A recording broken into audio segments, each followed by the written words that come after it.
আগুনে পুড়ে মরে গেলে শহীদের মর্যাদা পায়। পাহাড়ের উপর থেকে গড়ে যদি কেউ পড়ে মারা যায় ও শাহাদতের মর্যাদা পায়। জালেমের জুলুমের সামনে নিজের জীবনটা দিয়ে চলে গেল, শহীদ হবে না। আপনাকে কে বলেছে? ওরকে আবার আর একবার মরে দেখানো লাগবে যে দেখেন আমি শহীদ হলাম কিনা। সুতরাং এগুলো যারা করছেন আপনি থামবেন, কোনোদিনে কথা বলবেন না। এ বিশাল বৈষম্য দূর করার জন্য নিজের জীবন পর্যন্ত যে লোকটা দিয়ে গেল, আপনি কি মনে করেন শহীদ আবু সাঈদের জীবনের কোনো মায়া নেই? আপনি যেমন নিজের জীবনকে ভালোবাসেন, ও ছেলেটাও তো এরকম ভালোই বাসতো। মুখের ওপরে আল্লাহ নোটিশ দেওয়ার পরে আল্লাহ অন্তরের ওপরে নোটিশ দিয়েছেন যে ধারণাও করবি না। যারা শাহাদত বরণ করে এরা মারা গেছে, ধারণাও করা যাবে না। এ নির্দেশ কার? বাল আহয়া, বরং তারা জীবিত। শুধু জীবিত না, ইনদা রাব্বিহিম ইউরযাকুন, এরা আমি আল্লাহর কাছে রিজিক পাচ্ছে।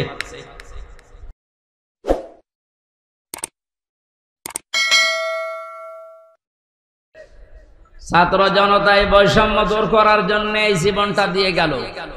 আমি গত কয়েকদিন আগে শহীদ আবু সাঈদের কবরের কাছে গিয়েছিলাম, ওনার বাবার সাথে দেখা করি। আমার যা সামর্থ্য ছিল আমি টাকা পয়সা দিয়ে দোয়া করে এসেছি। একজন এরকম না, হাজারের উপরে এই দেশে এরকম ছাত্র ছাত্রী জীবন দিয়ে গেল। এদেরকে অনেকে শহীদ বলতে চাচ্ছেন না, আপনার কপাল খারাপ। কোরআনে কারীম জানিয়েছে, ওয়ালা তাকুলু লিমাই ইউকতালু ফি সাবিলিল্লাহি আমওয়াত বাল আহইয়া ওয়ালাকিন লা তাশউরুন। সূরা বাকারা 154 নম্বর আয়াত, তাফসীরে ইবনে কাসিরের ভেতরে আছে। আল্লাহ পাক বলেন, ওই মুখ দিয়ে কোনদিন এই কথা বলবি না। শুধু একজন নাই, তাকুলু বহু বচন দিয়েছেন। আল্লাহ বলেন কেউ এ কথা বলবি না যে যারা শাহাদত বরণ করেছে ওরা মরে গেছে। মানুষ যেহেতু মুখ দিয়ে কথা বলে, এজন্য আল্লাহ মুখের উপরে নোটিশ দিয়েছেন এ কথা কোনদিন এই পৃথিবীতে কেউ যেন না বলে। এ নির্দেশ কার? না হামজা বানিয়েছে? আল্লাহ নির্দেশ দিচ্ছে যারা শাহাদত বরণ করে, যারা শহীদ হয়, এদেরকে মৃত বলবেন না। বাল আহইয়া, বরং তারা জীবিত। ওয়ালাকিন লা তাশউরুন, তোমরা তো টের পাও না। যশোর সাতক্ষীরাবাসী খুব খেয়াল করেন, মুখের পরে মানুষের যেহেতু আর একটা জায়গা আছে, ধারণার জায়গা। মানুষ মনে মনে ধারণা করতে পারে যে লোকটা মনে হয় মরে গেছে। এই জন্য আল্লাহ ধারণার উপরে, মনের উপরে আল্লাহ নোটিশ জারি করে দিয়েছেন, ওয়ালা তাহসাবান্নাল্লাযীনা কুতিলু ফি সাবিলিল্লাহি আমওয়াতা বাল আহইয়াউন ইনদা রাব্বিহিম ইউরযাকুন। সূরা আলে ইমরানের 169 নম্বর আয়াত। এটা তাফসীরে ফি জিলালিল কোরআনের তাফসীরে আছে। ব্যাখ্যা যত আছে 8-9 পৃষ্ঠা লেখা, সব বলতে গেলে সময় কভার হবে না, এজন্য আমি সামারাইজ করছি। মুখের ওপরে আল্লাহ নোটিশ দেওয়ার পরে আল্লাহ অন্তরের ওপরে নোটিশ দিয়েছেন যে ধারণাও করবি না। যারা শাহাদত বরণ করে এরা মারা গেছে, ধারণাও করা যাবে না। এ নির্দেশ কার? বাল আহইয়া, বরং তারা জীবিত। শুধু জীবিত না, ইনদা রাব্বিহিম ইউরযাকুন, এরা আমি আল্লাহর কাছে রিজিক পাচ্ছে। আমরা এখানে অধিকাংশ মানুষ কথা জানি, এটা হাদিস, যে দেওয়াল চাপা পড়ে মরে গেলে ও শহীদের মর্যাদা পায়। এই কথা বলছেন না? পানিতে ডুবে মরলে শাহাদতের মর্যাদা পায়। এই যে বন্যায় 18 জনের উপরে মারা গেল, সব শহীদ যদি ঈমান থাকে। আগুনে পুড়ে মরে গেলে শহীদের মর্যাদা পায়। পাহাড়ের উপর থেকে গড়ে যদি কেউ পড়ে মারা যায় ও শাহাদতের মর্যাদা পায়। জালেমের জুলুমের সামনে নিজের জীবনটা দিয়ে চলে গেল, শহীদ হবে না। আপনাকে কে বলেছে? ওরকে আবার আর একবার মরে দেখানো লাগবে যে দেখেন আমি শহীদ হলাম কিনা। সুতরাং এগুলো যারা করছেন আপনি থামবেন, কোনোদিনে কথা বলবেন না। এ বিশাল বৈষম্য দূর করার জন্য নিজের জীবন পর্যন্ত যে লোকটা দিয়ে গেল, আপনি কি মনে করেন শহীদ আবু সাঈদের জীবনের কোনো মায়া নেই? আপনি যেমন নিজের জীবনকে ভালোবাসেন, ও ছেলেটাও তো এরকম ভালোই বাসতো। ওর বাবাকে আমি জিজ্ঞাসা করলাম ছেলে মেয়ে কয়টা? ছেলে বলছে 6টা। এটাই আমার ছোটবেলা থেকেই প্রতিবাদী ছিল। প্রতিবাদ মানে কি? অন্যায় যেখানে প্রতিবাদ সেখানে, এর আরবি হচ্ছে জিহাদ। ছেলেটা ছোটবেলা থেকে জিহাদ জিহাদ জিহাদ এইটার ভূমিকায় ছিল। আর জিহাদ করলে আল্লাহ তাদেরকে শাহাদতের মর্যাদা দেয়। মহান আল্লাহ তার জীবনটা এত বেশি ভালোবেসেছেন, সাধারণভাবে রোগে শোকে পড়ে মরণ দেয়নি, দিয়েছে একেবারে ময়দানে। মনে আছে মৃত্যু দেখে দেখে আল্লাহর কাছে যাচ্ছে। চারটা গোলে তার বুকের ভেতরে, যাদের নির্দেশে কাজ হয়েছিল। আহ্বান জানাচ্ছি যারা দায়িত্বে আছেন, একটাকেও যেন ছাড়া না হয়। আরে কথা কোনোদিন ধারণা আনবেন না, বলবেন তো নাই যারা মরে গেছে এমনি না। এদেশটা স্বাধীন করার জন্য ৭১ সালে যারা জীবন দিয়েছিল তাদেরকে যদি শহীদ বলতে পারেন, এ পৃথিবীর সবচাইতে বড় স্বৈরাচারী ফেরাউনের পরে এই হাসিনা। এর বাস্তব প্রমাণ আয়না ঘর। আমি মাটির নিচে যতদিন ছিলাম জানি না যে দুনিয়া বলে কিছু আছে কিনা। আমারে যারা নিয়েছিল রিমান্ডের নাম করে নিয়েছে তো, অথচ নিয়েছে তো মাটির নিচে। এত কঠিন অবস্থায় রেখেছিল, এত অসহায় হচ্ছিল মনে নিচে কে, যে আল্লাহ পৃথিবীতে তুমি ছাড়া মনে হয় আর কেউ নেই। কারণ আমি বিচ্ছিন্ন ছিলাম দুনিয়া থেকে। আমি তো তাও মাত্র 3 বছর, আর ব্যারিস্টার আরমান 8 বছর। আপনি কল্পনায় আনতে পারেন যে একজন মানুষকে মাটির নিচে যে ঘর এখন দেখা যাচ্ছে, এখানে 2 দিন 5 দিন 10 দিন না 8 বছর একটা মানুষ থাকলো কি করি? এটা টুরিস্ট প্লেস হিসাবে আমার মনে হয় যারা দায়িত্বে আছে অন্তর্বর্তীকালীন সরকারের, তাদের উচিত হবে এটা রেখে দেওয়া। তামাম দুনিয়ার মানুষ সেটা আসবে, দেখবে আর বুঝবে যে বাংলাদেশে একটা জালেম ছিল। এর সাথে যারা জড়িত প্রত্যেকের ওইভাবে করে শাস্তি দেওয়া দরকার। অনেকে বলছে না মাফ করে দেন, না মাফ করার কোনো বিষয় এখানে নেই। কিসের মাপ? আপনি তো ওই জায়গায় পড়েননি। তাই কোরআনে কারীম জানিয়েছে, ওয়াইন আকাবতুম ফাআকিবু বিমিসলি মা উকিবতুম বি।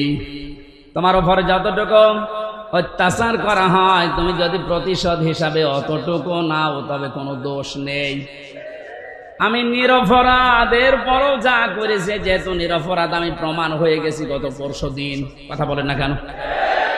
গত পরশুদিন আমি তো প্রমাণ হয়ে গেছি যে আমার কোনো দোষ নেই। এই জন্য তো আদালত বেকসুর খালাস দিয়েছে। তাহলে যারা এর সাথে জড়িত টট্টপটন, আমার কিন্তু কোনো সাধারণ মানুষ মামলার বাদী ছিল না, মামলার বাদী ছিল হাসিনা। ও জেনে শুনে কাজ করেছে।